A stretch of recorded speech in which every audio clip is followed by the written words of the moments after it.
Hello, welcome to another Tonalist landscape oil painting demonstration with your painter-in-residence, M. Francis McCarthy.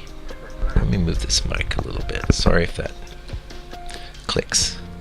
The painting I'm bringing you today is called Twilight Pond. It's a 5x10 completed back in May, which is time keeps slipping in the future. It seems like it wasn't that long ago, but here we are in July, halfway through almost.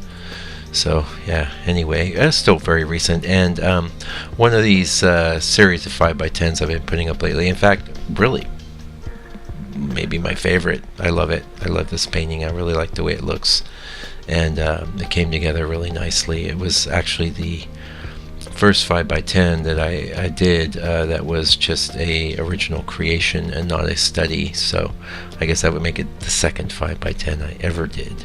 I really like these proportions. I have quite a few that are set up that I'm going to be going after.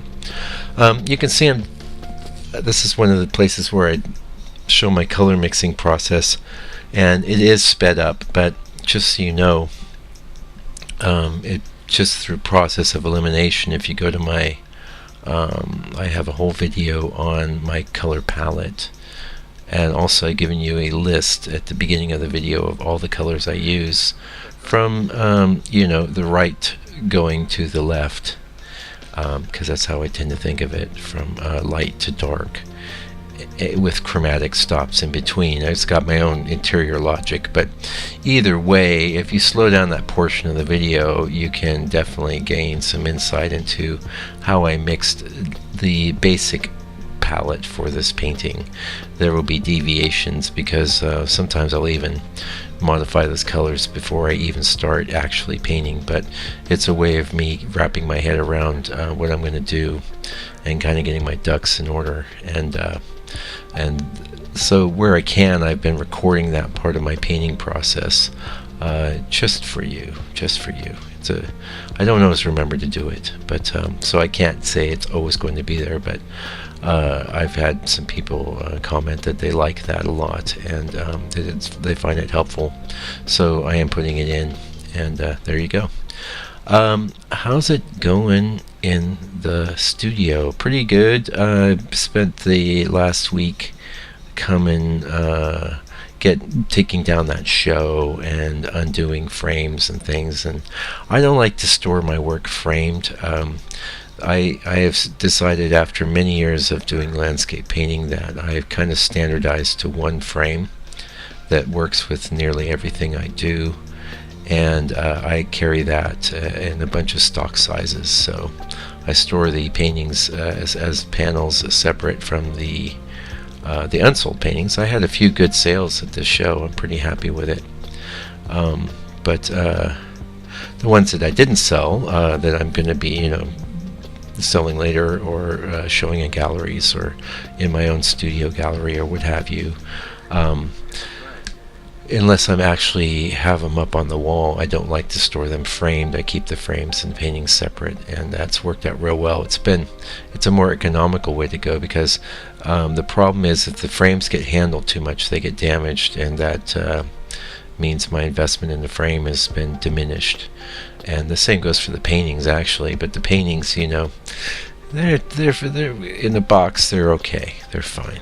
So I had done a little painting yesterday. I did a little mini 3.5 by 3.5, which I did record the palette for. I'm going to go back in the studio this afternoon and do another one of those.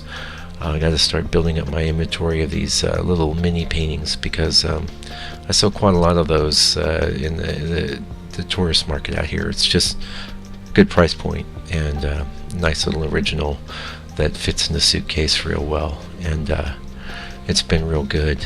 I just started doing those for the first time last year, and I sold quite a few mini paintings, so I plan on continuing to do that. Also, I am going to be covering the larger side of the spectrum at some point whenever my new studio actually gets built.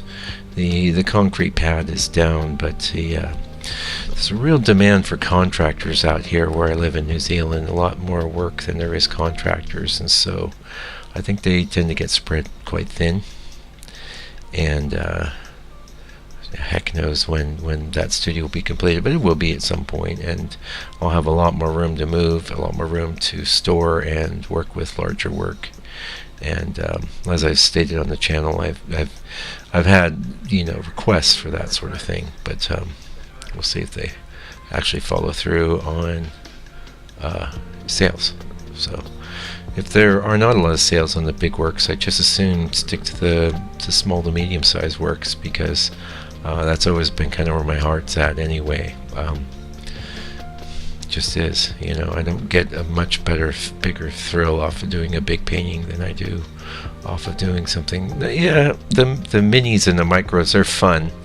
They're a little too small for me to feel like I fully expressed the potentialities of the scene in, but either way, we're doing what we can. Also did a figurative study yesterday, which is looking pretty decent. That's those I'm doing all in grayscale for right now, and actually had to break out the old mall stick for the first time.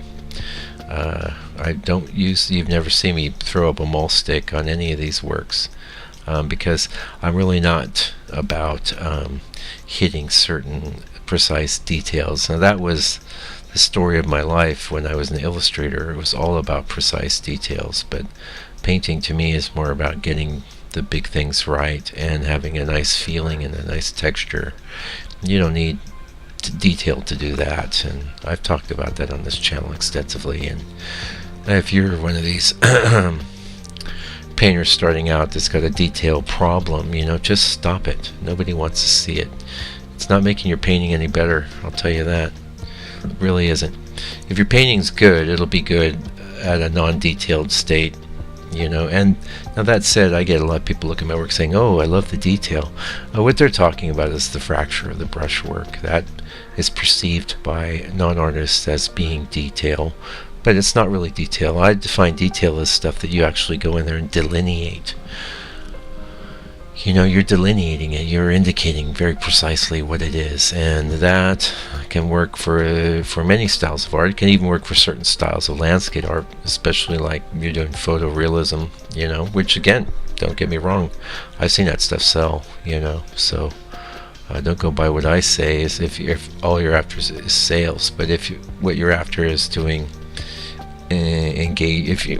tonalist work like I promote on my channel here, you stay away from the detail. It's kiss of death. Figurative work, though, however, if you got a face, you gotta do some delineation. You don't have to get nuts, especially at the small sizes I'm painting. But the nose has got to be in the right spot, and the eyes have got to be about the right size, and the lips need to look like lips and things like that. And even other parts of the anatomy, they need to be done in a way that's clear. However, even there, I'm not a big believer in excessive detail. I don't think that's going to save a figurative painting either, but there's definitely a need for greater control when doing a face, especially say the face is only 3/4 of an inch, high by a 1/2 inch wide. That's pretty small, and you need to break out the mall stick. Anyway, getting kind of close to the end here. New subscribers, I've noticed a bunch of you jumping on. Thank you so much for subscribing. I will keep the content coming. I love to share what I do. Welcome comments and criticisms. Not so much. If you got a lot of criticisms, keep them to yourself. Because basically I'm just sharing what I do. I'm not looking to set the world on fire or create a painting empire on YouTube. That's not in the cards, I don't think. And even if it was, when I got out of doing commercial art, I'm really into sharing what I do, the way I do it. And if you don't like it, then you don't have to watch it. That's my attitude. So, but new subscribers, thank you for subscribing. I'm assuming you're digging what I do, and I will keep it coming. And old subscribers, thank you so much for sticking around and supporting what I do. And really, I love that so many of you have been with me for quite a while, and I will keep the content coming. So anyway, have a great day. I'll be back. I'm going to try and be back tomorrow with a past master study. It might be Monday, but either way, I'll be back with something real soon. Meanwhile, take good care and stay out of trouble.